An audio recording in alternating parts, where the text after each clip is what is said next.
In the wake of my mother's death, my father became obsessed with life. It shocked no one when Mom passed, given her proclivities for smoking, drinking, and gorging herself, but the drawn-out nature of her death surprised me. I thought that death by cardiovascular disease meant keeling over and dying suddenly of a heart attack. Instead, she withered away over the course of many difficult years. I was 8 when she passed, and my dad became a whole new person in the aftermath. He grew obsessed with health and longevity, an innocuous fixation at first, but one that quickly spiraled out of control. One morning, weeks after her death, my dad shook me awake at 4 a.m. and drove us to a lake a few miles from our house. He dragged me down to the shore and pushed me into the cold water, and I was certain for a moment that he was lost to bereavement psychosis, about to drown me and then himself. Instead, he jumped into the water beside me and started droning on about the health benefits of cold plunges. I was so distracted by the cold that most of what he said was lost on me. But I remember the last thing he said before we got out. "We're not going to be like her," he told me. "We're going to live a long, long time, you and me." He pulled a lot of similar stunts after that. It felt like every week there was some new method he wanted to try out with me. Some of them more scientifically backed than others. A few of them I grew to like: clean eating, meditation, sauna therapy. Others I wasn't a fan of: cold water plunges, detox diets, acupuncture. Some were deeply unpleasant: extended fasting, sleep deprivation therapy, bloodletting. The worst of them I'm loath to mention, even all these years later. I wasn't a big fan of my dad's obsession, and wouldn't you know it, neither was CPS. By 14, I was the pinnacle of physical health, but my mental health had taken a sharp decline, and my extended family finally took notice. In the end, my dad didn't have to serve any jail time, but he did lose custody over me, and I was sent to live with my aunt for the remainder of my childhood. He moved out of state to work with an OCD specialist on his problems. Life moved on. I did well for myself in high school and eventually college, maintaining good grades and running cross-country for a D1 team. I met an architecture student named Daniela who became my wife after we graduated. My dad never called, never wrote, never visited. I was convinced that he was dead, and the thought filled me with both relief and despair. As a tribute to him, I revisited some of the old activities we used to do together. I despised them, but when I tried to stop, I was overcome by a terrible sense of guilt. By the time I graduated college, I had an impressive cold tolerance, a BPM of 38, and more week-long water fasts under my belt than I could count. Eventually, my wife and I moved back to my hometown. My aunt had managed to hang on to my childhood home, renting it out until I had the money and maturity to come back and claim it as my own. The day I married Danny was the happiest day of my life. But the day I signed the deed and carried her across the threshold to our home was the proudest. We were 26 when she had our son, and I couldn't have been more ready to be a parent. I was blessed with the chance to become the kind of father I never had, and I promised myself that I wouldn't waste that chance. We named him August. 4 years later, there was a knock at my door. When I opened it, I saw the last person I ever expected to find on my porch: my dad. He had a suitcase in his hands and a smile on his face. "There he is," he said, immediately pulling me into a hug. I was speechless. I recognized him instantly, but the past 16 years had taken a profound toll on him. He was sallow and bald, rake-thin and unsteady on his feet. His eyes had the same piercing quality they'd always had, but despite his lucidity, I could tell that he was very ill.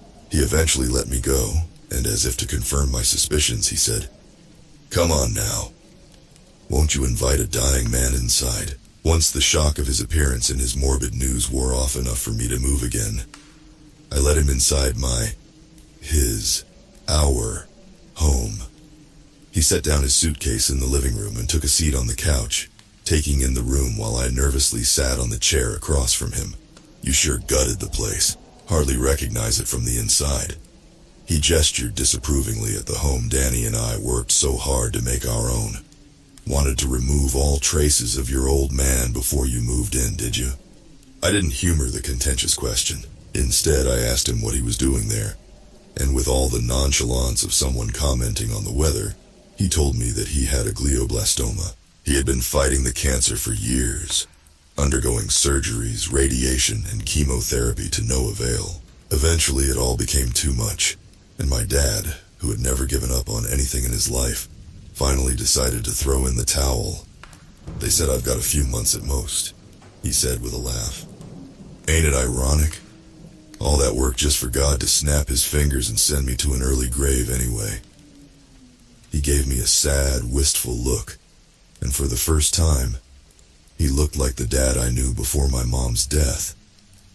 "I know it's been a long time, son, and I know I haven't been there for you, but I'm hoping that with the little time I have left, I can finally start making up for it."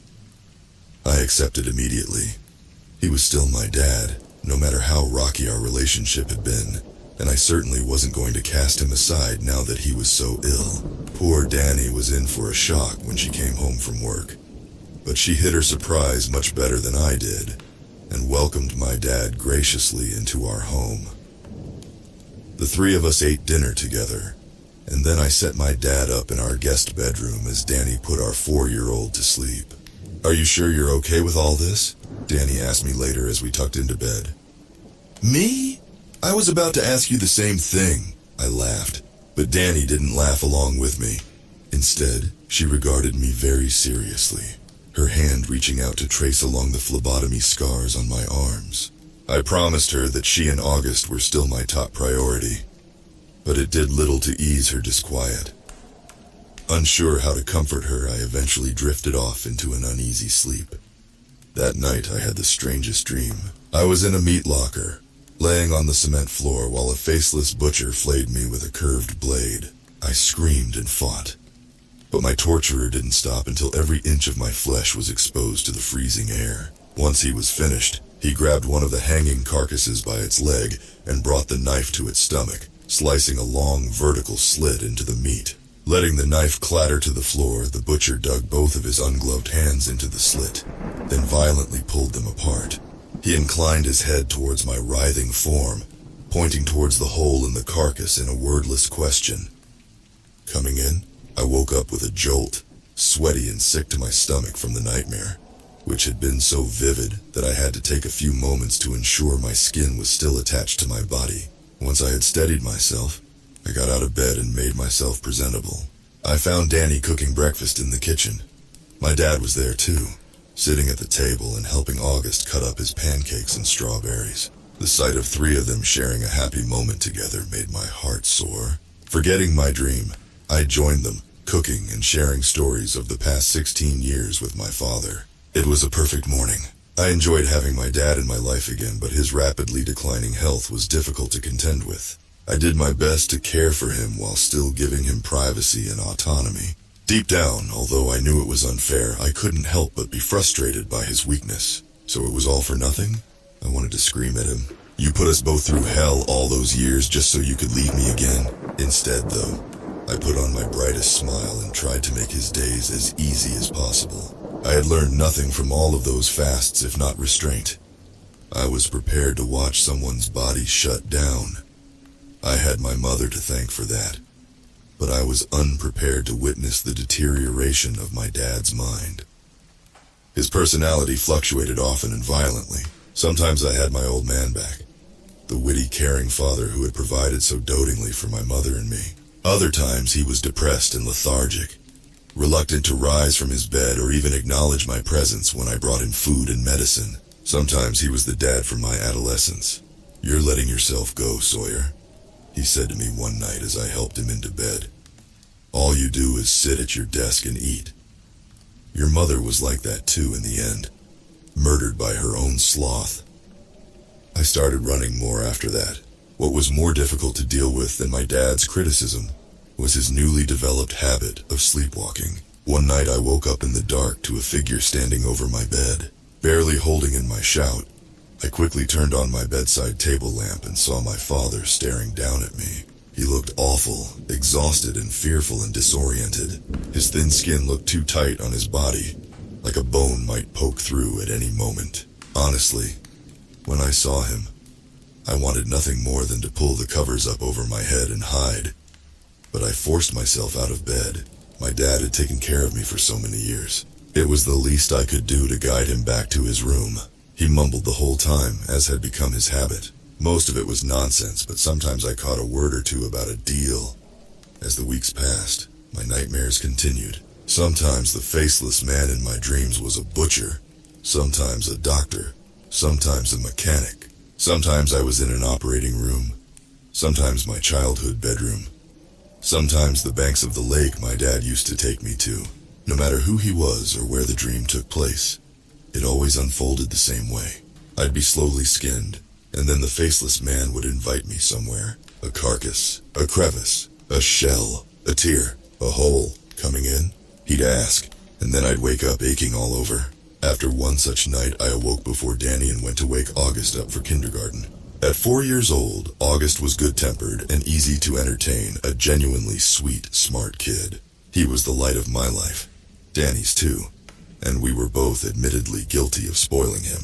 I made my way into his room, softly calling out his name as I turned on his light, and saw something that made my heart stop. There was blood in the corner of his mouth. Panicking, I ran to his bed and gently shook him awake, asking him what had happened.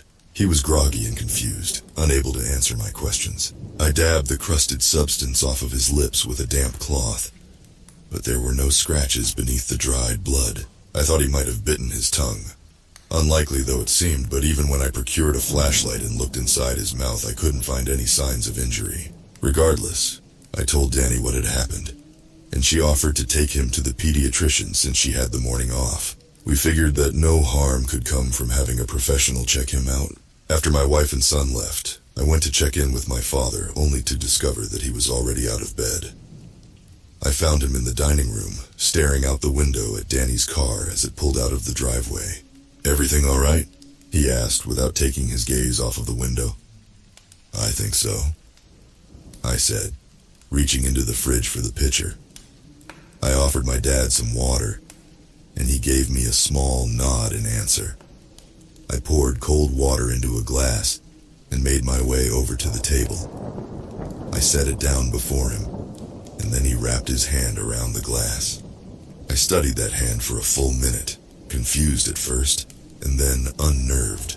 "What happened to your hand?" I asked. My dad pulled his eyes away from the window to look down at the angry slit running up the pad of his thumb. "Cut it a few days ago. Happened when Daniela and me were making dinner." No, he hadn't. I would have noticed. I would have bandaged it for him, and the cut looked too fresh besides. "Dad," I took a step forward. "Were you in August's room this morning?" His sharp eyes met mine.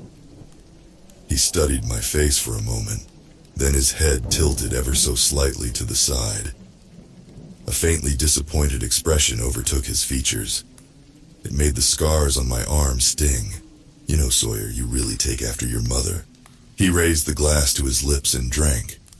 When he finished, he set it on the table with a sigh, announcing that he was tired. I helped him to bed, and then I took a very long run. I didn't mention his thumb again, but I did start locking his door at night. The days dragged on and my dad got worse. Danny grew withdrawn. The faceless man's visits became more frequent. Coming in, I nearly jumped out of my own skin. It was a sunny afternoon and I was in the kitchen with Danny as she flayed a fish for our lunch. "What?" I asked her, a bit too loudly. "Are you coming to the inn?" she repeated slowly. "The one downtown, remember? Where my firm's hosting that dinner. My sister said she can take August for the night." Danny's knife slipped under the fish's skin. It yielded with ease, peeling away in long sheets to reveal the meat beneath. The room suddenly felt very hot. I opened my mouth, fully intent on responding, but instead I doubled over, both hands coming to rest on my knees, and retched. I stayed home that night, though I had to convince Danny I was well enough to care for both my son and my father on my own. With some reluctance, she left for her company dinner just after dark. I spent my evening playing with August. Never before had I been so grateful to have him around. Although my nerves were a wreck and my body ached, being around my son made me feel lighter. He was such a good kid, so curious and joyful. When he had tired himself out from crawling around and playing with his toys, I put him into his crib for the night, took a deep breath, and then went to check in on my dad. I found him in his bed, propped up in a sitting position and staring at the door like he's been waiting for me. Perhaps he had. For the minute I stepped into the guest room, he began to speak.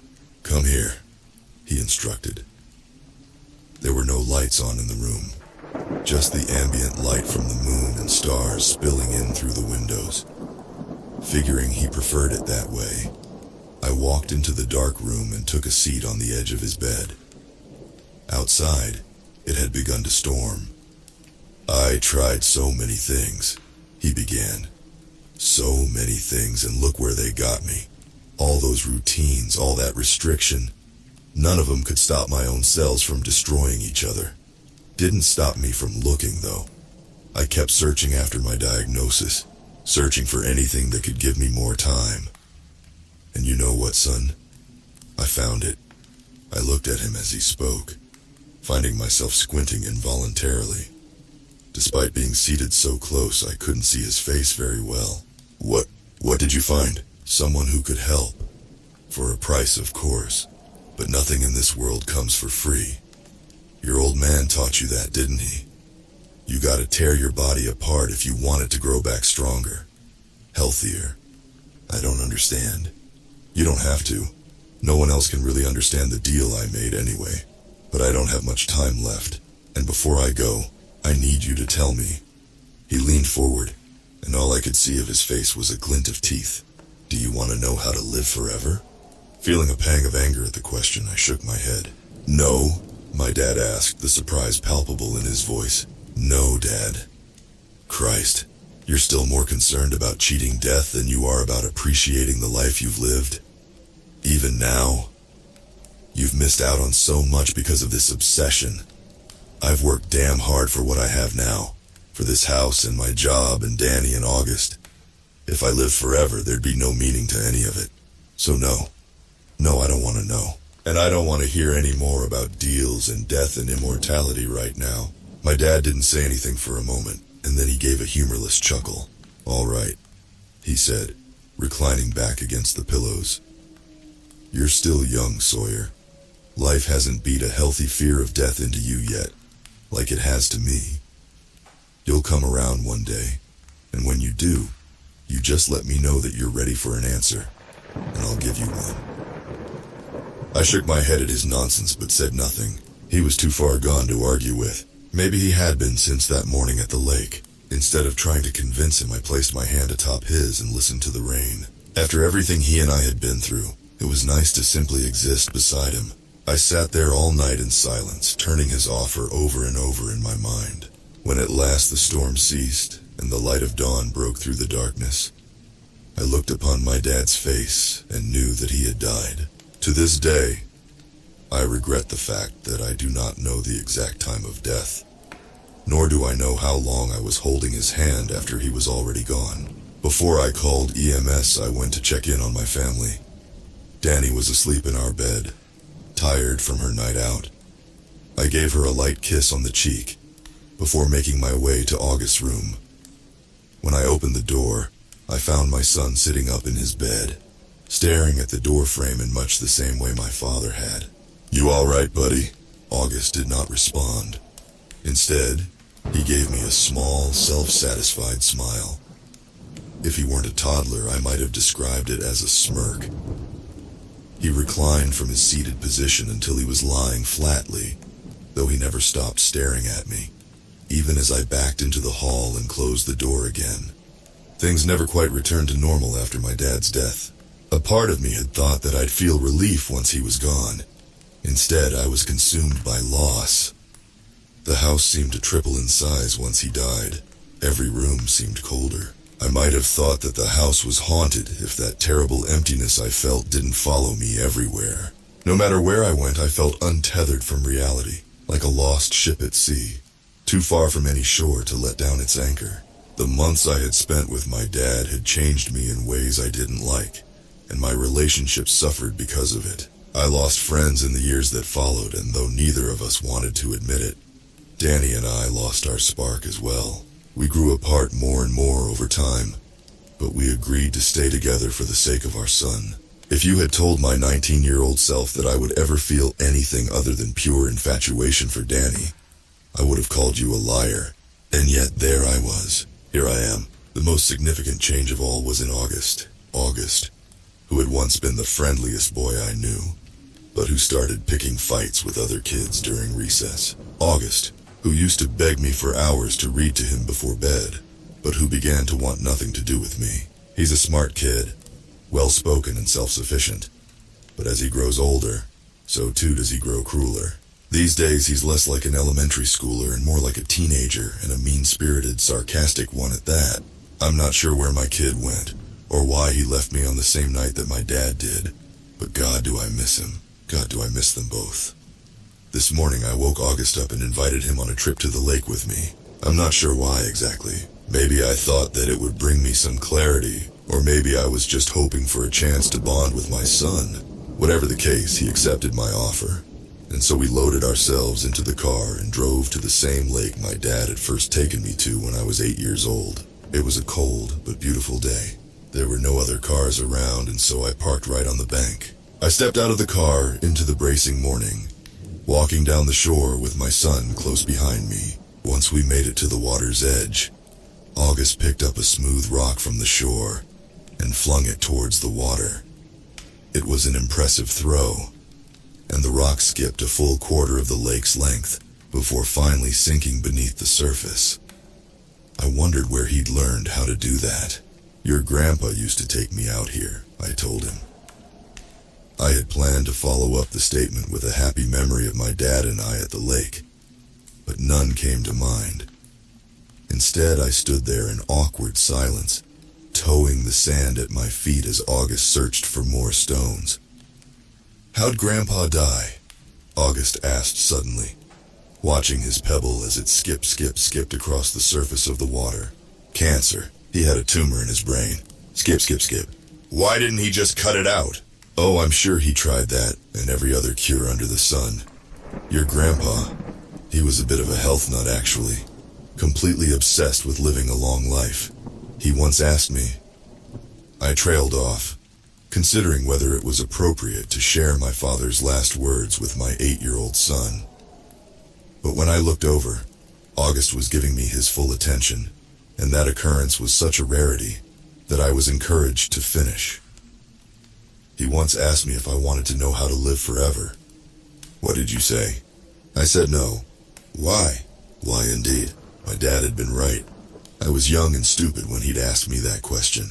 I had thought that I had all the time I needed. I thought I would be forever satisfied with what I had. The past 4 years had made me doubt my contentment, but I couldn't tell August that. I couldn't set him down the same path that my dad had gone down. Couldn't leave him forever unsatisfied with the time he had left, because there'd be no meaning to life if we were all immortal. I finally answered. August looked as unconvinced as I felt. He looked out to the far bank of the lake, his expression solemn. He appeared far beyond his years. What about you, August? Do you want to know how to live forever? He looked back at me slowly, smiling that self-satisfied smile. When he locked eyes with me, he gave me a wink. I already do. He took off from me then, running until he was knee-deep in cold water before diving inside. My father's last words played on repeat in my mind as I watched him breach the surface, yelling and laughing with glee despite the frigidness. My scars burned hot with the knowledge that whatever I had done had not been enough. In that moment, I knew. Hey! He shouted at me from the water, coming in.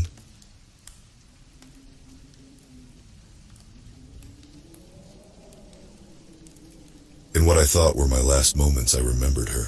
Detonation in. 59. 58. 57. 56. 55. 54. It's crazy how your life really can flash before your eyes. Though I couldn't remember her name, I remembered her laugh, how it felt to smile, the contortions in her mouth. I remembered her feeling happy, sad, angry, scared, pain. I remembered her life. No! My life. Holy shit, you're in Family 101 too? I met him when I was buying coffee. I don't remember his name. Names, like everything else, are gone.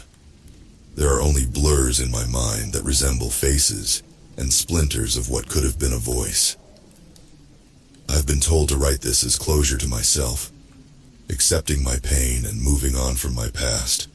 But the more I write, the more I remember, and like a virus, it is slowly taking over me. The boy who would later become brother was the guy standing behind me, whistling to himself, scrolling through his phone with the volume just a little too loud for 8:30. I'm told to visualize the memory like I am there, imagining each sense. I remember it was raining, and the smell of the rain comforted me.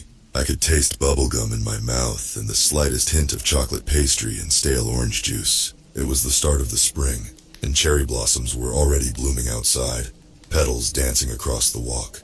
There was a small local coffee shop off campus that did morning lattes with free sugar cookies. Not an ideal breakfast, but it was energy, and I needed it after barely sleeping the night before. The guy behind me who couldn't seem to stand still, bouncing up and down on his heels like a hyperactive child, wasn't helping. I was already highly irate, and it didn't take much to piss me off in the morning. The coffee steamer made me cringe, the sound of cups and silverware gritting my teeth together. The barista making my drink looked like she hated her life, which wasn't making me feel any better. She worked like a robot, her hands doing several things at once. The girl had light blonde hair hanging in her face. The shadows under her eyes were making me tired. College student, maybe in her last year. I thought about making idle conversation, but when I happened to catch her eye, she silently pleaded with me not to. I could kind of sympathize with her. I worked in my grandpa's coffee shop in Thailand when I was 14. Never again. Instead of striking up a chat and making her morning worse, I only offered a smile. My phone was already dying after I maxed out the battery doom scrolling, and my headphones were in my bag. So, I pulled out my class schedule. I thought I was hallucinating when I glimpsed it earlier that morning. There was one particular class that didn't make sense. It just appeared out of nowhere. I already knew my core classes and electives, so what the fuck was Family 101? I called the college to inquire, but the woman I had been speaking to put the phone down on me. When I called again, I was directed to the dean's office, who of course did not pick up. So I found myself on my way to Family 101, whatever it was. I didn't realize phone guy was peering over my shoulder until he cleared his throat loudly. Holy shit, you're in that weird class too. When I twisted around, he nodded at my schedule. This guy looked like he'd just rolled out of bed, hiding behind a mop of sandy-colored curls. His trench coat immediately cemented him as an English major. I wasn't sure what was more pretentious, his style, or the unlit cigarette hanging out of his mouth. The kid pulled out his own schedule that was neatly folded into a square, pointing to it like an excited kid. Family 101 with Professor Hargreaves? I'm in there too, man. I nodded hesitantly. Yeah, room GH78. He responded with a grin. It's a small world, huh? Before I could answer, my order was called out. Caramel latte? Turning back to the counter, the barista was finishing up my drink, piercing the lid with a straw. But her eyes weren't on me. She was glaring at Mr. Pretentious. No smoking allowed in here. Her voice was a little too monotone to be human. The guy inclined his head.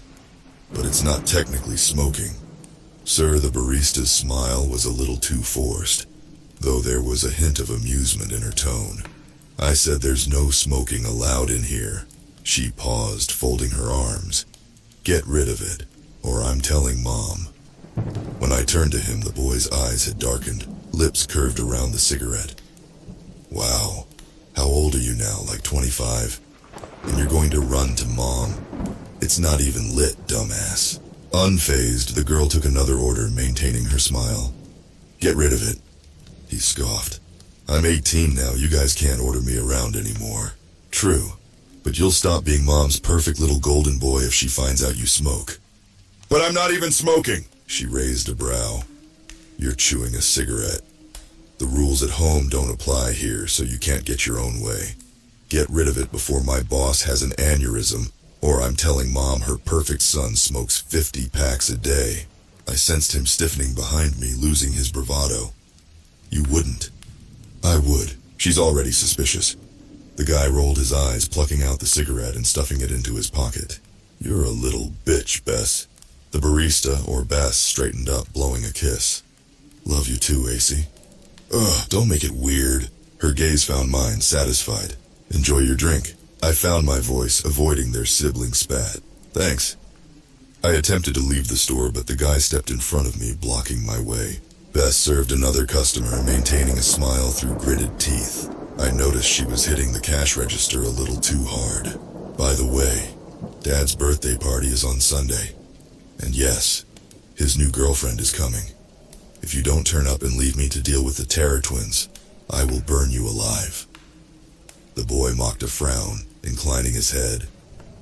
"Aw, Bess, I didn't realize you cared that much about me." His tone dripped with sarcasm.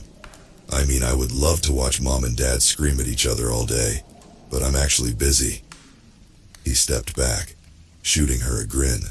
I made another attempt to sidestep him, only for the guy to stop me again, this time motioning for me to wait. "I'll be going away for a while, sis. You'll probably never see me again." Bess didn't look up. "The party starts at 3, she grumbled. "I'll see you there."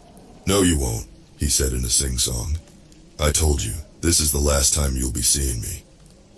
Bess caught my gaze, her eyes rolling into the back of her head. "If only I heard that." Bess slammed an iced mocha down. "You were supposed to, dear brother. The last thing I wanted was to accidentally insert myself in an apparent family affair. So when I saw an opening, I grabbed my coffee and made my way to the door, only for Mr. Trenchcoat to follow me, swiping canned coffee from the counter. "I'll pay for it later," he shouted over his shoulder, ignoring Bess's. "I thought I was never going to see you again." "Yo, Family 101, mind if I join you?" I guess I had already made a friend. "Sure." I regretted my response, maybe 0.1 seconds later. This guy would not shut up. "So, Family 101 sounds shady, right? Or am I crazy?" "It sounds strange," I commented. "I wouldn't say shady, though." "But don't you think it's weird?" he said, the two of us pushing back out into warm spring air. The conversation started out fairly normal, only to devolve into conspiracy theories. Still, though, his company was better than being alone. Tuning out most of his manic muttering, I found myself smiling, reveling in a light breeze blowing my hair out of my face. Most of my memories are gone, cruelly torn away. But I still have pieces. Splinters of a puzzle I've been piecing together. It was the perfect temperature. Not warm enough for short-sleeve weather yet, but I didn't have to wear a coat. I remembered my coffee was too hot, scalding, and I took hesitant sips, immediately burning my tongue. I didn't even know his name. His accent was endearing, a slight English undertone if I concentrated. He jumped over cracks on the walk, already talking at a speed I couldn't keep up with. But it was refreshing. While he spoke and fast-forward, I took notice of his stripy backpack that was unzipped, half of his books hanging out. When he skipped in front of me, I zipped it up for him. Not that he noticed. I mean, I thought the name was kind of funny, like what? Are they teaching 18-year-olds how to make families now? He twisted around with his arms spread out, expecting me to answer. I just shrugged, sipping my coffee. The guy was already getting odd looks from commuters. I don't think he knew how loud he was talking. Yeah, exactly right. I mean, 0 of my friends have this class, and I've asked a lot of people in my dorm. Family 101 doesn't exist according to Google, and that is already a huge red flag. The guy cracked open his coffee and took a long swig, and a breath, thankfully, his expression twisting like he'd bit into a lemon. Ugh! When he politely covered his mouth before turning and spitting it out onto the sidewalk, I couldn't resist a snort. "Do you not like canned coffee?" I asked. "It's diet." "Why didn't you get a normal coffee?" The guy blew a raspberry, taking another experimental sip. This time he didn't spit it out, but he did dramatize swallowing it. Bess would do unspeakable things to it. He held up his can. I would rather drink sewer water. I nodded slowly, following him across the road. I could see the campus ahead. It was smaller than I thought, a glass structure reflecting the early morning sun. "Bess, so, that was your sister?" The guy shot me a look, his eyes narrowing. Ugh! No! Ignore her! She was dropped on the head as a kid. I'm pretty sure Bess is running on half a brain cell. I laughed. She called you little bro. This kid was stubborn, downing his sewer water coffee. That's her official title, but I'm pretty sure Mom fucked a demon and out she came. I sipped my own lukewarm coffee. Your family sounds interesting. I still didn't know his name, and yet somehow that was okay. The guy spluttered, though his expression darkened. Oh, you don't know the half of it. He was squeezing the can in his fist, pulverizing aluminium between his fingers. I have a helicopter mom who I just managed to escape. Dad fucked his 20-year-old assistant, and my older sister is the second coming of Satan. Escape? I managed to say in a breath. His gaze wandered. Yeah, Mom's intense. When I was in school, she wouldn't let me date or even have friends. It had to be just the two of us. The boy sighed. Mom hated Bess when she was little. Dad said it was postpartum depression and she tried to get help, except she had no bond with her whatsoever. He shot me a sickly smile. It was different when I was born. Mom loved me and treated Bess like shit. His voice cracked a little. When we were kids, it was always me who was getting toys and vacations to Disney, while Bess got nothing. So naturally, my older sister grew to resent me because, in her words, he mimicked his sister's voice. I'm the evil brother who took away her mom. Before I could respond, he sighed. Bess can have her. That woman is a certified psycho, and I don't say that lightly about my own mother. The guy raked his fingers down his face, and I could see the mental turmoil in his eyes. No wonder this kid didn't want to go to his dad's party. Mom locked me in my room when I turned 15 and refused to let me have friends. She tried to homeschool me, but Dad was against it.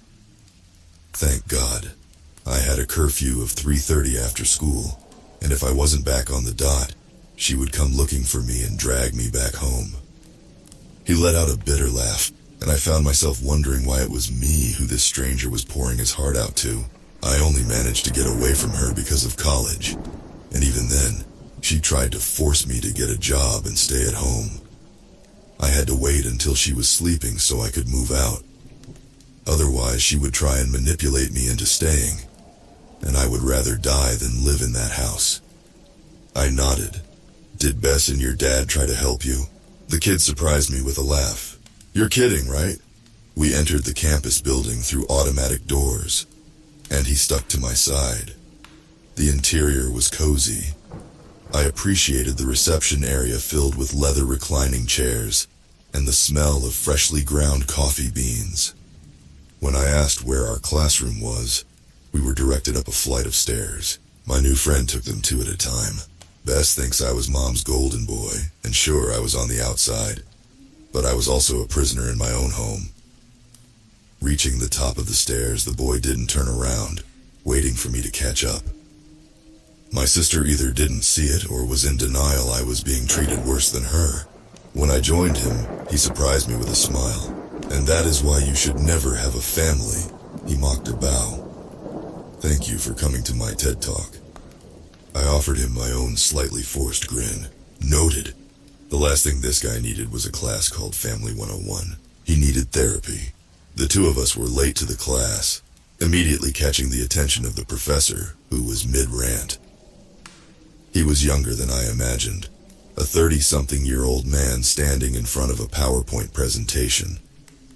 Latecomers, please do not interrupt your classmates and find a seat, please. Thank you.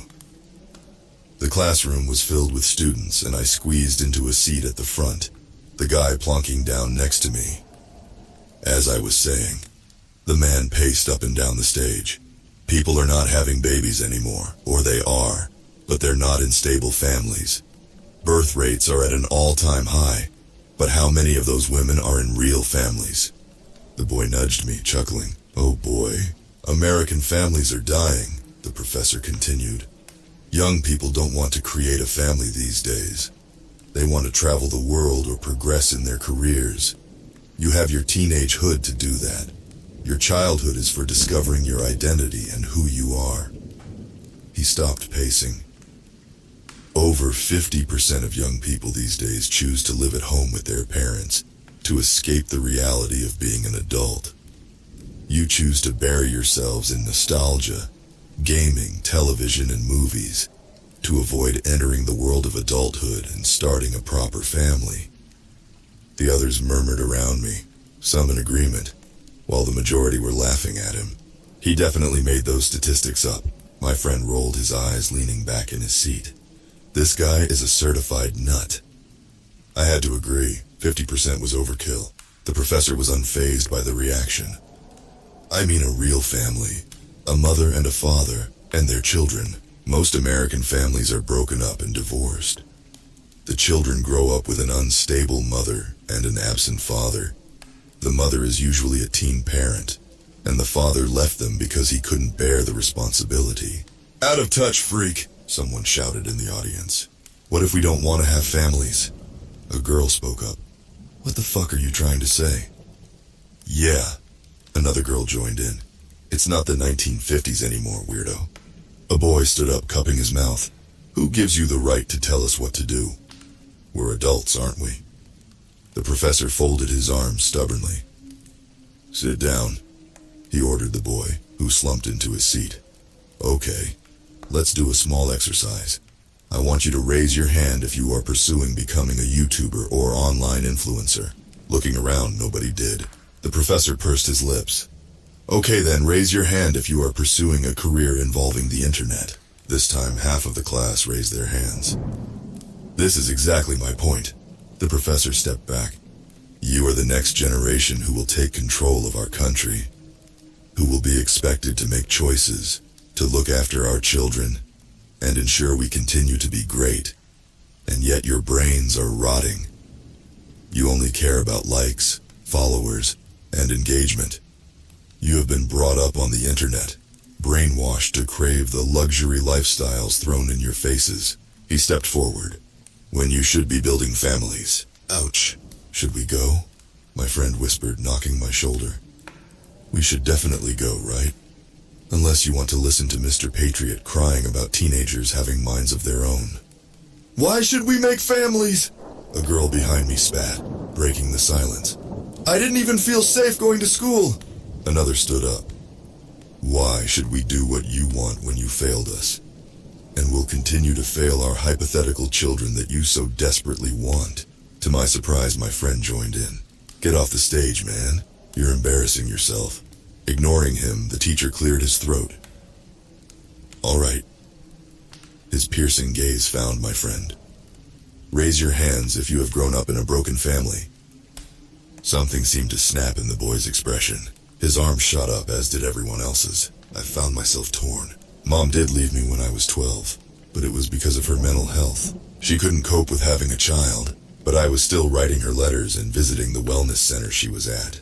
Still, though, that meant Dad was never home, and I brought myself up. With a heavy heart, I slowly held up my hand too. Professor Hargreaves was visibly satisfied. You were all failed by your own parents, he said. Wouldn't you like to build a family to make up for your own abandonment, your own trauma? Don't you want to raise healthy children who will go on to make a difference? Make our country proud? Jesus. I shared a mutual smirk with Mr. Trenchcoat. I was half expecting the Star-Spangled Banner to start playing, though there was just silence. Before a guy laughed, Dude, you need help. He jumped up, offering the professor a two-fingered salute. Kids suck. Besides, I'd be a shit father, so no thanks. The entire front row followed him, grabbing their bags. Then my row. I stood up too, but my friend pulled me back down. When I turned to him in confusion, I noticed he was trembling, his cheeks sickly pale under overexposed light. He dropped to his knees and I followed. The doors, the boy hissed out. They're locking the doors. He was right. When I lifted my head, students were already protesting, pushing their way to the exits where a scary amount of guards were congregating. The main door was blocked. Sit down, the professor ordered. If you do not take your seat, you will be considered ineligible for the Family 101 program, and will be dealt with accordingly. I crawled back into my seat, the boy following suit. Fuck, he whispered. I don't think we have a choice. I found my voice. To what? He squeezed his eyes shut, grasping for my hand. The name of the class. I repeat, Professor Hargreaves said, if you do not take your seat immediately, you will be considered as ineligible for the Family 101 program, and will be dealt with accordingly. When a girl suddenly dropped to the ground, nobody seemed to notice, but then the guy in front of me dropped to his knees, then his stomach. I didn't notice his blood was spraying my face until my vision blurred. Another girl tipped sideways. The entire front row went down like dominoes, and yet I stayed perfectly still. I could feel red warmth slick on my face, dripping down my chin. Pieces of skull dotted my desk like cat's teeth. In the long, dizzying moment between watching my classmates' brains being blown out and realizing I would not be getting out of that room alive, I was forced to my feet. I was still covered in blood. I could taste it on my tongue, and it didn't make sense how and why there was so much. Reality didn't make sense, and I don't think I wanted it to make sense. Sound came in waves, bleeding into me and then fading out. Screams slammed into my skull. Students dropped into their seats, their eyes wild. I was half aware of being violently dragged backwards, grouped with the girls, while my friend was pulled back and forced into line with the boys. The professor told us to stand still, and we did, while a swath of black surrounded us. Guards. They poked and prodded us, forcing us to line up like cattle to the slaughter. 12 of us were dead, the rest of us prisoners. I remembered absently wiping slick red from a blonde's cheek. Oh, I thought dizzily. So this was Family 101. I forgot how to think straight after that. The world became a playground, and my mind was cotton candy. I was on my knees on the classroom floor, and then I was standing in a large white room with the rest of the girls. We were allowed to shower and dress, and that's the last time I remember coherently thinking. When I was dragging a scratchy sponge across my skin, watching a stranger's blood swirl around faucet, I picked up the shampoo bottle and peered at it through soaking strands of hair glued to my face. No tears. I wasn't crying and the shampoo didn't sting. No tears. I laughed, a hysterical bubble of giggles escaping my mouth. Tears. I began with my scalp, ripping out clumps of my hair. The shampoo bottle said no tears. So why did I want to tear off my own skin? Why did I want to drown myself under the spigot and escape the white? I scrubbed my skin until my arms were bleeding, until I dropped to my knees and clawed at my legs with my fingernails. There was so much blood. So much of him painting me, scalding my skin. And I didn't even know his name. When I tried to claw my eyes out, a female guard restrained me. First, they took my identity. This is where I would tell you my name, but I don't remember it. Every part of me, every piece of her was wiped away. The girl who liked bad horror movies and wanted to be an artist. Inside the room with pale blue walls, that girl's body and mind was twisted and contorted into me. They tore away my ability to cry, to scream, to beg for help, forcing metal rods into my skull and twisting until I gave up my name through a cry that begged to die. They forced me to give up the names of my family and friends, replacing them with names I did not know yet. But as the light flickered above me and time passed slowly, I stopped screaming. I repeated the names I was told to say. When I didn't speak fast enough, I demanded to be punished. When the electroshock stopped running up and down my spine, my body no longer belonged to me. I did not have feelings of pain when the back of my head was cut open. I did not scream or cry or beg to die. Instead, I lay very still while they hollowed me out. When I joined a long line of girls under fluorescent lights, we looked the same. Dolls with perfect faces and ponytails dressed in light pink dresses. We were sisters. They told us how to smile, how to present ourselves. If we didn't smile, we were replaced. If we relaxed our expression or showed emotion, we were deactivated. The topics we were allowed to discuss: cooking and cleaning with our mother, and our favorite book from book club. When one of us stumbled, she was dragged away and replaced with another.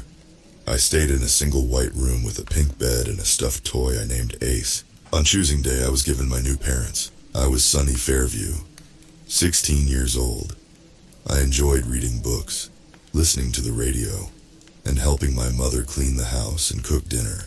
My favorite book was Paradise Lost. I wore a bright yellow dress and a red ribbon in my hair. Mother smelled like raspberries when I hugged her. Father shook my hand and told me I was already the best daughter he ever had. Brother joined us soon after. He was taller than me, brown hair slicked back, wearing simple jeans and a checker shirt. When he first hugged me, he smelled of singed flesh, and his brain was leaking out of his nose. Brother was dragged away after failing to announce his name, his lip wobbling. "Wait!" he whimpered, blinking rapidly. I don't understand what's... When his eyes rolled into the back of his head, Brother was promptly fixed. He came back an hour later with a wide smile. Freddie Fairview, 16 years old. He enjoyed football and working construction. We lived in a small suburban neighborhood. Our house had a white picket fence, and Freddie and I liked to play in the yard. I read books and listened to the radio in my bedroom. Freddie played football. Fridays were my favorite. We had eggs Benedict for breakfast. The target knelt in front of me, threw up his arms. "Please," he whispered. I didn't do anything. Father shot him square in the head, and I lowered my gun, tucking it into my dress. Freddie, following Father's orders, plucked the man's eyes from his skull. We were ordered to hand in both of them. The Fairview family were never told any other information except our target and location. Luckily, the second target was at the diner while we were tucking into our breakfast. Father used his charms as usual, while Freddie and I stayed on standby. I held the rest of the customers hostage, while Mother finished her orange juice. When the target tried to escape, Brother intercepted him at the door, easily dodging his attacks. The target was desperate, but Brother was fast. With not much effort, Freddie Fairview was holding the target in the air, his legs dangling. Mother continued to eat her breakfast, slicing into her sausage. "Careful, son of mine," she hummed. "You don't want to cause a commotion now, do you?" Brother blinked. "No, of course not, Mother." She nodded, swiping at her lips with a pink napkin. "Put him down, please." Brother dropped the target, and Mother calmly stood up, took out her polka-dot-colored pistol, and shot him point blank. When the target's eyes were in our possession, Mom laughed. "Well, kids, now, wasn't that a lot of fun?" She swiped blood from her face with her napkin, and Brother and I resumed our places at the table. I ate my ice cream, and Brother slurped up chocolate shake. The Fairview family were not supposed to acknowledge the people who came to clean up the mess. We just took orders. Mom clapped her hands together. "Who wants chocolate chip pancakes?" I grinned. "I do." The Fairview family were just your average American family. This time I was running barefoot through splintered glass. It was pitch black, but my body was on autopilot. The woman I was chasing twisted around and shot 3 rounds. Each of them missed, clumsily zipping past me. I dived onto her back, and with a twist of my wrist sliced her throat open. Then I stuffed my hand down her throat, acquiring the target, a rolled-up piece of paper she had tried to swallow. Every week I had my daily checkup. I had to sit in a white room and allow a masked man to prod at my right eye. "Name?" I said the same thing every time, straightening my chin. "Sonny Fairview." He prodded the back of my head. "Any other names?" I shook my head. "No, sir." When he prodded my head again, I felt it. Pain. The world erupted into confusing color, and I let out a shriek. "Alyssa! Alyssa, can you hear me?" Static in my brain, like a radio being tuned in. Just your average all-American family. That's what we were. We went to the park and had picnics. I helped Mother cook dinner. She was going to help me make chicken pot pie, just like Alyssa, I know you can hear me. Oh, please, please wake up. American. "I've got it!" I forgot what color looked like. Blinking rapidly, I found myself sitting in my bright pink bedroom. Pink. It drowned me. My whole room painted a pretty shade of pink. Brother was sitting cross-legged in front of me. He was painted in red. There was red on his face, red on his fingers, red on his clothes. It was everywhere, and it didn't suit my usually perfect brother. The red didn't make sense. It was alien and wrong. Brother leaned forward. He'd carved into his own eye with a knife. There was something glistening between his fingers. So much vibrant red, slick and warm. Dripping. "Alyssa." Brother pried my right eye open, peering at me. In a flash, I saw a stripy backpack, warm red seeping from my nose. "Can you hear me?" The world blurred. Static in my head, but this time I could feel the gravel on my bare toes when I landed. 3.1 and 3.2. "Stay where you are." A voice screeched in my skull when I bound forwards. "The Fairview family has been compromised. Deactivate." I dropped to my knees, my brain sizzling. "Wait!" Brother put down his weapon, throwing his hands up. What would be the point in deactivation, huh? Don't you need us? 10! Professor Hargreaves, brother spat. Show yourself. It's the least you can do before getting rid of your mistakes. 9! 8! 7! Preparing to self-destruct. 6! 5! 4! I really liked his stripy backpack. His 3! Stripy. 2! Backpack.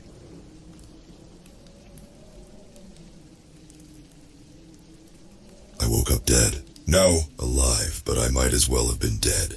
Hey, I think this one is still alive. When I opened my eyes, color was distorted. I was tangled in a pile of bodies like doll pieces. Twisted arms and legs and torsos without heads. I didn't feel fear. I was just numb. The face peering down at me was a woman with wide eyes. Dark hair scraped into a ponytail. Her expression was gentle. Can you tell me your name? When I tried to drink in my surroundings, she shook her head firmly. No, hey, look at me. She gripped my chin, forcing me to look directly at her. Sweetie, can you remember your name? Sister. The woman's name was Miri. She introduced herself as a survivor of the Family 101 program. Her friends search Family 101 neighborhoods for deactivated models and take them in. There are 15 of us, and neither of them are brother. I wanted to go to the police, but Miri was insistent I didn't. The police are aware of and are funding the Family 101 program. To protect deactivated survivors, I have to stay quiet. Over the last few months, I have been working with Dr. Michaels, who is helping me remember who I used to be. I know that I had a mother who left me, and I wanted to be an artist. But that's it. The rest of me is sister. Miri told me to report any strange instances, though I'm not sure how to tell her. Last night, I was sitting in the yard reading a book. My favorite book is Paradise Lost. Miri called me for dinner, and I lifted my head to jump up. But I could have sworn standing ahead of me in a perfect straight line were all 3 members of the Fairview family. Mother, her head cocked at an unnatural angle. Her stomach had been scooped out. Father, half of his face ripped off. And brother, the back of his head was gone, his body swaying from side to side. But he was smiling at me, a wide skeletal grin. And I remembered his static voice in my head. I've got it! Alyssa, look at me.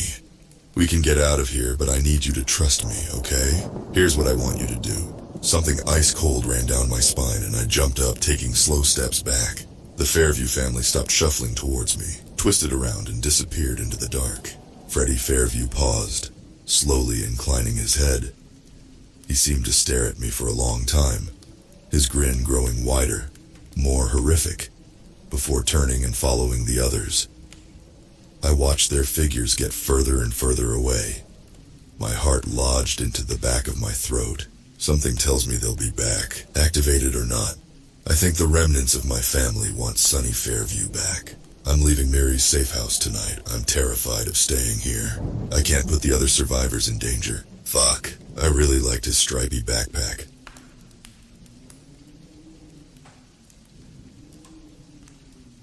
Eyes on the road, Max. Abby teased. You're gonna crash. I barely dodged a car speeding towards us as I re-entered our lane. Sorry I couldn't keep my eyes off of you, I joked, trying to hide my nervousness. I know, Abby said, but you'll have plenty of time for that later. My face grew hot. We arrived at Oak Ridge Woods, parking in the lot before we both took out our camping equipment. We wouldn't have to walk long.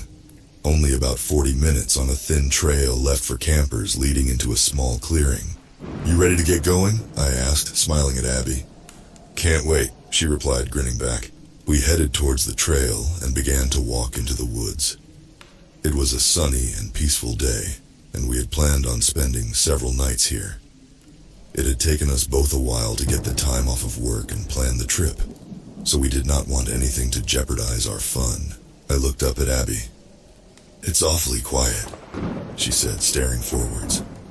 I wonder why. She was always one to worry. It's okay, Ab.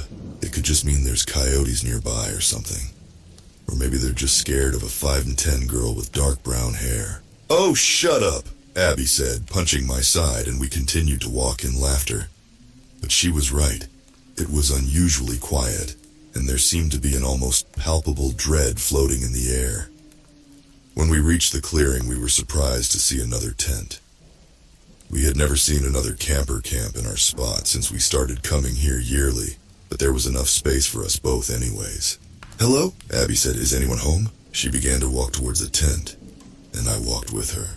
"Strange," she said, running her hand across some tiers in the tent and peering into the mess inside. "Maybe they're just out hiking." Yeah, you're probably right," I said, ignoring the lacerations. The tent wasn't completely run down, so maybe it was just old. Who knows how many times it's been used. "We should probably get some firewood, I'm starving," Abby chimed. "All right," I said, my eyes lingering on the tent before moving away. I headed into the forest, grabbing sticks and logs along the way before bringing them back.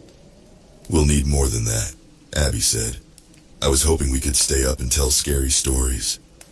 "Oh," I said, raising my hands in feigned fright, and she rolled her eyes as I headed back out. It was growing dark, and I had to go deeper into the woods to find useful firewood. But the deeper I went, the stranger the smells became, and the quieter the woods around me grew. "What in the hell is that smell?" I said aloud. It smelled of rotten eggs, and with each step I took, the smell intensified. I began to look around for the source of the smell, but all I could see were shadows in the dim dawn light. That's when I heard him. "Who's there?" My head snapped towards the sound, but I couldn't find its owner. Who's there?" someone said again, his words sounding oddly similar to when he said it previously. "Hello?" I asked. "Who's there?" "My name is Max. Me and my girlfriend are camped out next to you, I think," I said, trying to be polite. "Who's there?" the voice came again. I began to grow nervous. Something wasn't right about his voice, and why was he repeating the same words? "Well, I'm going to head back now. I'll see you there, maybe," I said, backing away, and as I did, I saw two yellow, glowing eyes. But surely it was just my imagination. "Got the firewood?" Abby asked. "Yep, and I think I ran into the man who's staying in that tent." "You think?" Abby questioned. "Yeah, it was too dark to see him, but he asked me who's there, so I told him we're in the tent next to him." I made sure to leave out the strange details, knowing how paranoid Abby can be, but she still seemed nervous. "And he didn't introduce himself?" "Well, no." "And you didn't even see his face. How do you know he's even that camper?" I looked towards the ground. "We'll be fine, Abby," I said. Even if he wasn't, it was just some guy probably camping somewhere nearby. Yeah, you're right," Abby sighed. "Sorry for bombarding you with questions. My nerves have just been on haywire since we got here. Like there's something weird messing with me in the air." "I know, and you're good. Let's just try to have a good time," I said, hugging her from the side. We stuffed our faces with s'mores and bratwurst before Abby began her storytelling. "There was once a young and cute couple just like the one sitting before you today." We grinned at one another, our night filled with laughter and fun. "This is amazing, Ab," I said, holding on to her tight. Yeah, Max, I love..." A guttural scream cut her words off, then another, and another. "Help me!" A woman screamed, "Help me!" I was instantly on my feet. "Max?" Abby cried, unsure. "We have to see if she's all right," I screamed, already running towards the woods. Max, wait, something's not right." But I ignored her, my feet pounding on the soft floor and only growing in fervency as I heard another scream. I could hear Abby behind me. She cried for me to stop and wait, but I couldn't just leave someone who may be hurt. Then Abby screamed. I turned to see her fall. She let out another scream of pain as she grabbed onto her ankle, tears flowing down her cheeks. "Damn it!" Abby cried, holding onto her leg. Fuck, it hurts, fuck!" I ran up to Abby and grabbed her shoulder. "Fuck, Abby, are you okay?" My head lowered to meet her gaze, and I saw a flash of anger course through her, but it quickly subsided. "Leave me and see if that damn girl needs help!" she screamed before pushing me. "But you..." I started. "Go, Max!" she screamed. That was always like Abby, worrying about other people before herself. I gave her one last glance before turning and running towards the screams. "I'll be right back, Ab," I cried without looking back at her. I ran through the trees, their dark shapes blurring past me. The rotten smell grew and grew as I approached the cries. My heart pounded, my lungs cried, tears flowed out of my eyes. and that is when I saw it in the clearing. At first I kept running, not paying attention to the lone deer in a small clearing of trees. That was until it opened its mouth, opened it impossibly wide, a crack of bones accompanying its opening as the jaw unhinged, the creature taking in a long and deep breath, the moonlight peering onto it, so I could witness its horror. Then the creature let out a woman's scream. Its mouth did not move, it just hung open, letting out scream after scream after scream. Slowly, the creature turned its head to look at me, the moonlight sparkling its glowing yellow eyes, and that is when I got a good look at it. It was not a deer. The creature looked like a deer, but its antlers were impossibly long, stretching out like the branches of a tree. Half of its face was missing, showing its long and sharp teeth that were painted red. Visible ribs peeked out of its underside, and its back legs were far too long with 2 joints instead of just 1. The creature's mouth began to vibrate at first, then violently shake and crack before opening wide again. And this time its scream was one I knew. It let out Abby's scream, the scream she made when she rolled her ankle. I began to back away, my heart pounding so hard I had to grab my chest to ensure it wouldn't break through. My mind was spinning and spinning. How the hell was something like this possible? And then I noticed what it had been hunched over, what the creature was eating. Tears flowed down my face as I stared in horror at the woman the creature had been eating. Her throat bloodied and stomach cut open, her eyes facing towards me as if staring at me in terror. I began to cry, my whole body shaking, the fear unbearable as the creature's mouth began to shake again, before it let out its next words. "Who's there?" it said. I needed to run. I needed to leave. "Who's there?" My legs wouldn't move. They were clamped tightly together. "Move, please." Then the creature began to rise onto its 2 legs. Slowly, it stood tall, then taller and taller, until it was over 7 feet tall. My legs trembled, but would not run. My heart began to slow, begging to stop. I did not breathe. I did not take my eyes off the thing. Its mouth cracked open. "I'll be right back, Ab," it said in my voice. I crashed through the woods, flying past the trees even faster than before. The creature let out a scream, the woman's scream. My feet and chest burned as I ran back towards Abby, praying that she would be safe. What if there was another creature?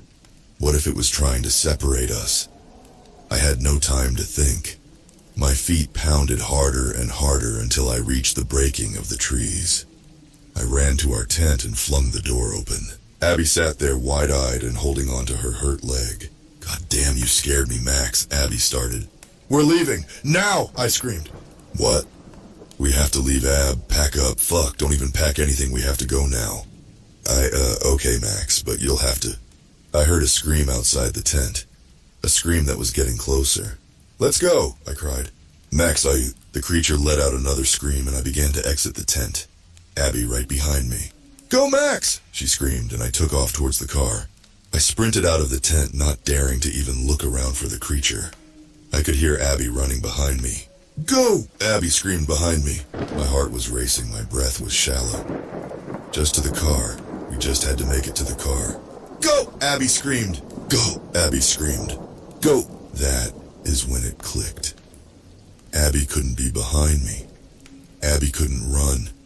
She had hurt her ankle. Hurt it when I was chasing after that woman, and she had said, "Go, Max." The thing behind me was not Abby. Abby was still at the tent. I halted my run and spun around, my face full of despair after being fooled, tears welling in my eyes. I did not care if the creature killed me. I did not care what it would do. I needed to get back to Abby. A long arm emitted from the darkness, then another.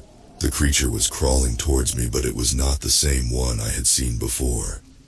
There was more than one. It was much smaller, and its head was tilted to the side, staring up at me with its glowing yellow eyes. Its mouth cracked open, this one looking much more human, and it began to let out a laugh. I ran past it and did not hear its footsteps behind me. I continued to run, back towards the clearing, back towards Abby, dreading what I might see. But when I got to the tent, Abby sat there alone and safe, but crying. She was covering her face, tears rolling down her hands and soaking the tent floor. Abby, how could you just leave me here? Leave me all alone? She cried and then went totally silent. I tried to apologize and tell her that I had been fooled, but she couldn't look me in the eyes. The shock, the seemingly betrayal, the fear, all of her emotions were erupting from her body, and she could not control them. Let's go, Abby, I said, lifting her to her feet. Weeks have passed since that fateful night, and Abby has hardly spoken to me since. The hurt in her eyes when she looks at me, her skin still pale with fear. The way she seems to have been losing weight from stress. From stress, right? She's also been acting strangely. Sometimes I'll catch her twitching her arms alone in our room, rolling her head from side to side, her jaw shaking open just like the creature on that day. I didn't say anything. I didn't want to hurt her anymore, so I ignored it. After work today, I peered into our bedroom window. Yes, spying on her is wrong, but I was seriously worried. Abby was standing in our room, staring at herself in the mirror.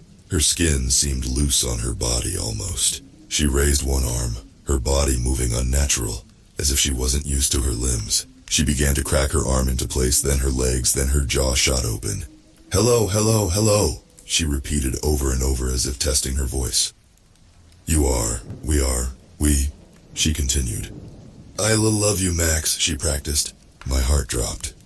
Who? She said, then her head shot towards the window. I jumped back at her sudden gaze. Her eyes were the size of ping-pong balls as she glared at me. Were they yellow? I ran towards the door and walked inside. Is everything all right? Abby questioned as I walked through the door. Everything's going good, I lied. That night I laid frozen in bed. Abby wasn't even under my arm. She was Abby, right? She had to be. I turned off the light on our bedside.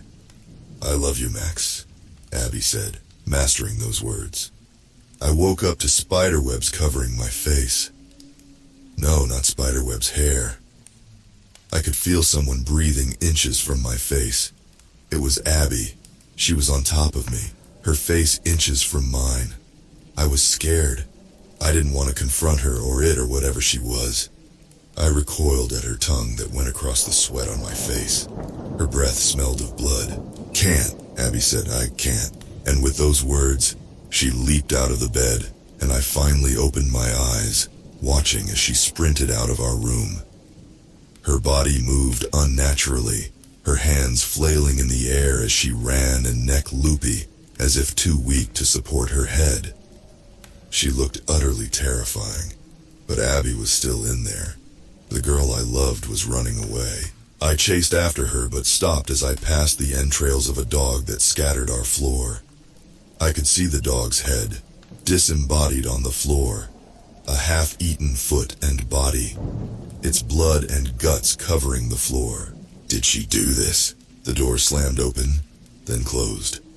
Abby was gone, and somehow I knew she was gone for good. I cleaned up the mess before calling the police and telling them that Abby was acting strange and had gone missing. They questioned and searched, but could not find her. Nobody could, except rumors were going around of a dark-haired lady in the woods, one that used soothing words to lure people to their demise. The same woods where we saw those creatures. Abby, if you're out there, please come home. I know you're still in there and I will save you. I packed my bags and loaded a gun. Not for Abby, but for those other creatures. I will find her. I will find her, and I will make things right again. If you don't hear from me, do not look for me. I do not want anyone else to suffer the way we have. I do not want anyone else to become a monster. I found an email sent to me the other day and tears filled my eyes as I saw it was an audio message from Abby. I will play it here for you. And to Abby, here I come. My name is Abby Ray Johnson, and it would seem that maybe I am becoming a monster. It all started a couple of weeks ago in a place called Oakdale Woods. Me and Max were dating for 4 years now and had gone here yearly to camp and hang out, which is why we were visiting again. But instantly I knew something wasn't right. There was a strange smell, and as we walked the trail towards the campsite, I heard a faint voice whisper, "Help me." But I had just thought my imagination was running wild. We had fun, and I had just finished telling Max a scary story when we heard the scream. There was a woman screaming her lungs out in the woods. Max sprinted after her, and I sprinted with him, trying to tell him to wait, trying to tell him that something wasn't right, how her words sounded the exact same, and as if coming from a radio. I didn't believe there was actually anyone in danger, maybe some sort of trick, but Max ran anyway. Faster and faster, and I continued, trying to keep up. When I tripped, a root caught my ankle, and my ankle went a full 90 degrees before I crashed to the floor. I don't think I've ever screamed so loud. Max ran towards me asking if I was all right, but boy was I angry. So angry that it took everything in me not to punch him. But luckily another scream brought me to my senses, and I shouted at him to go and help whoever had been hurt. After finding a branch and limping back to the tent, I laid there, trying to catch my breath when Max burst through the door panting and wide-eyed before telling me we were leaving. I tried to tell him I would need his help, that I couldn't run to the car on my own, but I don't think he heard me, so he took off, leaving me there, all alone, despite how it sounds. I don't blame him for leaving me there. I know he was scared, confused, and that he did not notice I wasn't running behind him, because as he ran away, I heard my own voice, the same words I had spoken earlier. "Go, Max." And he listened. What I don't know is how he didn't hear my screams. Moments after he left the tent, I saw a face peek through the tent, a face that I still fear thinking about now. The face of a rotted, almost human-shaped deer with large antlers on the side of its head. Its mouth opened in a smile as it stared at me, hurt and limp, and it raised its arm towards me. Something wasn't right, though. There was something wriggling underneath its skin. That is when it stabbed me with its hand going through my stomach. Pain shot through my body like a laser, and I immediately began to cough up blood. I could feel something whirring and twisting inside of me, tendrils flowing to each limb, then reaching up and up towards my brain. It was strange, although I felt the immense pain. I didn't feel like I was dying. I felt calm as the organism reached up towards my brain and began to latch itself onto it. The creature ran from the tent as I heard Max scream for me, and I looked down to see the hole in my abdomen had closed. "Strange," I muttered before Max barged into the tent, and tears of shock and anguish finally began to roll down my face. I could tell things were different when we got home. Even I knew I was acting strangely. It was as if I was just a spectator, watching my body as it practiced human words, watching as it cracked our bones in a human shape, watching its skin grow droopy until it ate. I watched it. I watched it hunt down squirrels and stray cats. I even watched as it grabbed my neighbor's dog, a medium-sized poodle that trusted me with all its heart. It licked my face as I brought it to our house. It was happy, so trusting even as I raised my hands towards its neck. But when I began to bar my teeth, lower them towards Max's throat as he slept, I could no longer watch. It took all my strength, but instead of biting down on his neck, I licked at his face. "Can't," I muttered. "I can't." I could not hurt my love, and when he woke up and the thought of him seeing me standing over him made me feel ashamed. So very, very ashamed of what I had become. The shame was overpowering. I could do nothing but run. I am at an internet cafe now, and I am recording this on my phone. Max has called me dozens of times, but I will not pick up. I tried to stab myself with a knife, but I am no longer in control of my body. The knife stopped inches from my throat.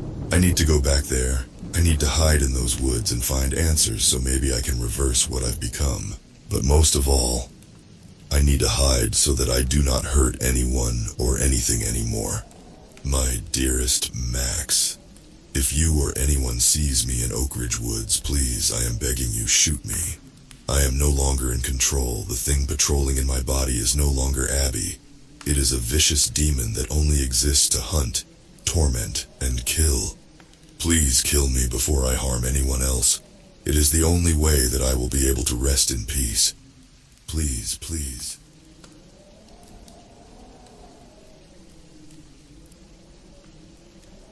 Uncle Felix was always the kindest man. He'd bring me and my little brother Scotty a present every time he visited. Always interesting things. A rope necklace with what he claimed was a dinosaur knuckle hanging from it. A real pearl he'd found on one of his many overseas trips. And who could forget the taxidermied rat dressed in a tuxedo that Mother threw out? He had a square jaw, a bald head, and a loud laugh. Always a slap on the back for Father, a kiss on the cheek for Mother, and Aunt Cal would follow him in, beaming with a Tupperware container of pasta or lasagna. Uncle Felix was the sort of overly friendly uncle that would merit a raised eyebrow if mentioned. It was always seen as creepy for an uncle to love his niece and nephew, but Felix and Cal had no children of their own, and they were more like second parents to me. The news that Felix and Cal were taking a trip to the Great Basin Desert was no surprise to me. They were always off somewhere. In fact, I did not know until they had left. But once their week-long trip turned into 2, then 3, the missing posters began to sag in the rain, and the police report went stale. 2 weeks ago, Mother and Father were about to prepare us for the news that Felix and Cal might never return. A fact I had already accepted, but Scotty had not. When the phone rang, Father sighed and got up to answer it. His voice turned from disbelieving to relief, then worry. He took the phone upstairs to his study, where he continued to talk in a hushed whisper. Scotty, Mother, and I all sat at the kitchen table waiting for news of what was happening. Father called Mother to come up after about half an hour had passed. I could hear raised voices. When they came down, Father herded Scotty and I into the kitchen for a family meeting. He sat us down with a very serious look on his face. Uncle Felix has returned from the desert. He was found wandering in Alaska, disoriented and lost. Auntie Cal has not been found yet. Felix has been in hospital for 3 days, and he'll remain there for 2. After that, he'll be coming to stay with us for a while. Scotty and I were happy Felix was back and would be staying here, but the loss of Cal was a shock. Scotty began to cry. I held him. The desert was not kind to Uncle Felix. You are not to ask him any questions about what happened there. Mentioning Auntie Cal around him is strictly forbidden. Do you understand me? We nodded. We had never seen our father like this, so urgent and snappy. Felix has a small scar on his face now. You are not to ask him about this either. And if you start seeing anything, if anything changes, you tell me. Do you understand me? The night before Felix was going to arrive, I was eavesdropping on Mother and Father, arguing in hushed voices in their room. What else was I to do? They refused to give me any more details. I told you, this is a bad idea. We are putting our children in danger. He is my brother, Kate. We take him in no matter what. He got lost in the Great Basin and ended up in Alaska. Something terrible happened, and to bring Felix here is dangerous. What if we get displaced too? You should have taught Lee and Scotty about this, about what happens to people in your family. This is over. It is settled. I know how to be more careful than Felix. If something arrives with him, if something tries to displace us, I will stop it. Did your dad teach you that? The crazy one who tried to fight them? He got marked, just like Felix. And then they came for him and you and Felix. Do not bring Dad into this. Father's voice had a hollow danger in it that ended the argument. I crept back to my room. For the first time, I did not feel entirely safe. Not at all.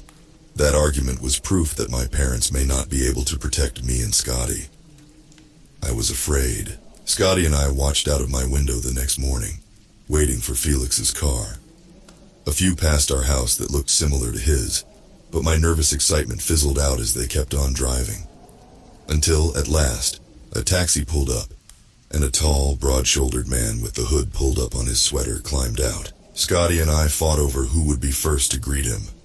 Father broke us up and answered the door. Felix stepped inside, and I rushed to hug him, but stopped when I saw his face, a small scar. Father had to be joking. The entire left side of Uncle Felix's handsome face was burnt. His left eye was missing. His ear was gone. And worst by far, the scar had melted his cheek to the bone, so that his teeth were exposed, twisting the left side of his mouth into a permanent, mangled grin. The flesh surrounding it was a raw pink, tight and shiny. Scotty gave him a trembling hug, as did I. It was still kind old Uncle Felix, even though he was scarred. Even though he did not hug us back, or crack a joke about Father's thinning hair, or even smile, dinner was eaten quietly. We brushed our teeth. We went to bed at the time we were supposed to. Something was wrong. Something I couldn't fix. Uncle Felix's eyes were hollow, his breathing slow. A terrible sadness hung around him, a darkness that blocked out light. I cried that night. It felt as though I had lost Felix as well as Cal, even though he was here. I tried to close my eyes and go to sleep, but something woke me. It was only a slight disturbance, nothing more, but my eyes snapped wide open. I sat up in bed and stayed like that for some time. I needed fresh air, I decided. My window jammed, and while I stood there trying to rattle it open, I glanced outside. Something was there.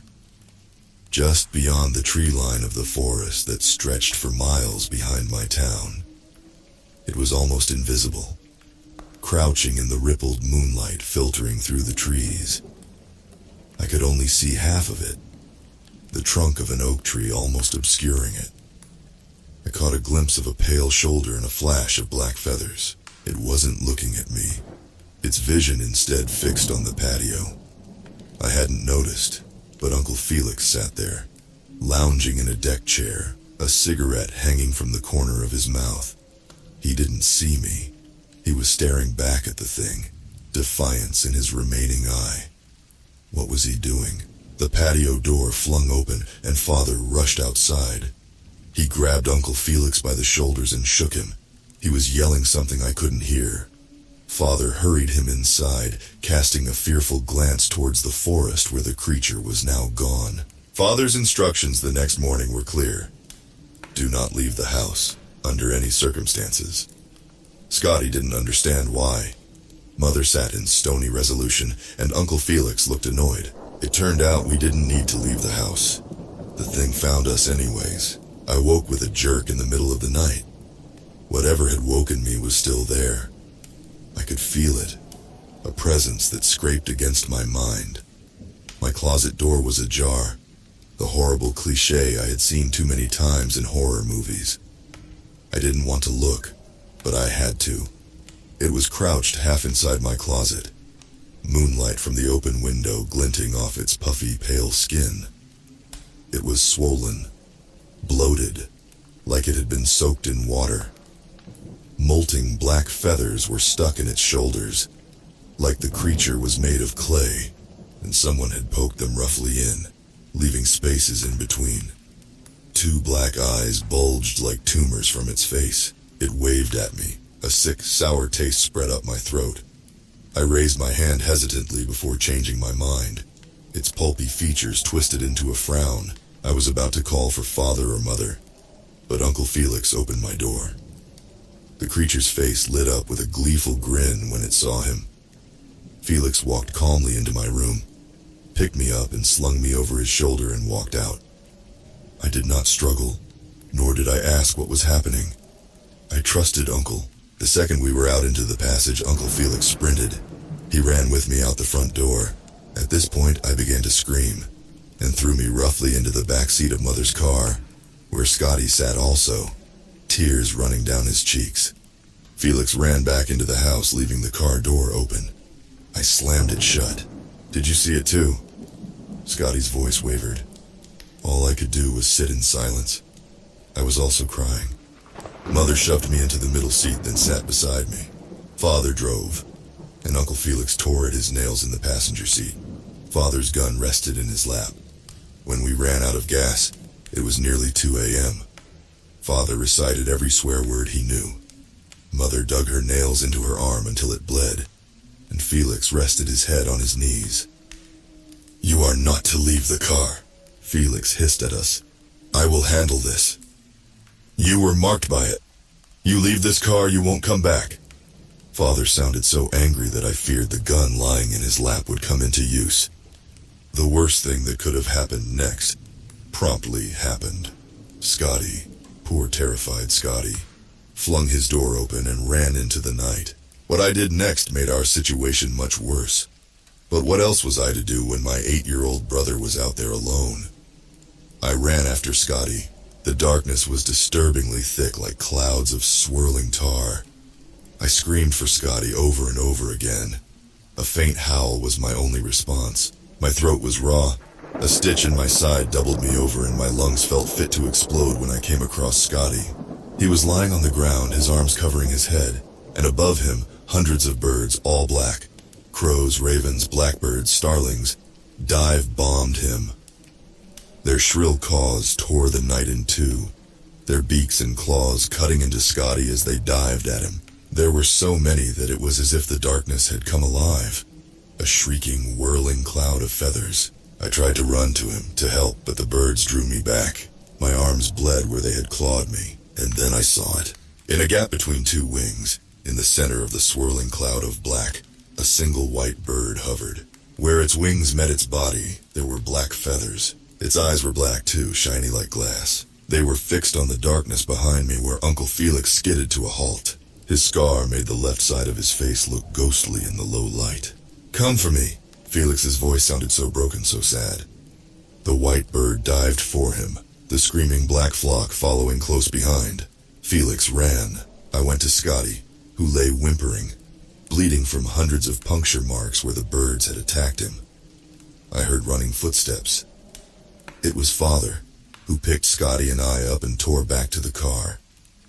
He bundled us into the back seat. "Kate!" Mother was loading the shotgun, walking back the way we had come. The darkness yawned around her, swallowing her like a greedy mouth. "Stay there," was all she said to us. 10 minutes passed. 15. We sat in the back seat, Father in the front. We stayed deathly silent. I had so many questions, but they were stillborn as I changed my mind each time I opened my mouth. I heard a shot, then another. After 20 minutes had gone by, something shifted in the darkness. It was Mother, a grim expression on her face. Blood trickled from her nose. A bird hung from her hand by its feet, a gaping, ragged hole in its chest. Red blood was tarred across its white feathers. Mother threw the shotgun into Father's lap. She slammed the bird down onto the dashboard. I'll sleep in my own bed for the remainder of tonight. I write this at my window, watching the bonfire Mother and Father have lit. They're burning the white bird's body, and Uncle Felix's things too. Scotty sits beside me. The birds cut his arms and chest up pretty bad, but they didn't get his face or neck. He's upset that his favorite shirt got torn up. I'm upset that Uncle Felix won't be coming back. My closet door is shut, in case you were wondering. Scotty's favorite toy, a stuffed raven, the last gift Uncle Felix gave him, is being burnt too. He doesn't want it in his room. Father has promised to tell me more about what happened. Scotty will know too, when he is old enough. I'll edit this if I get the chance.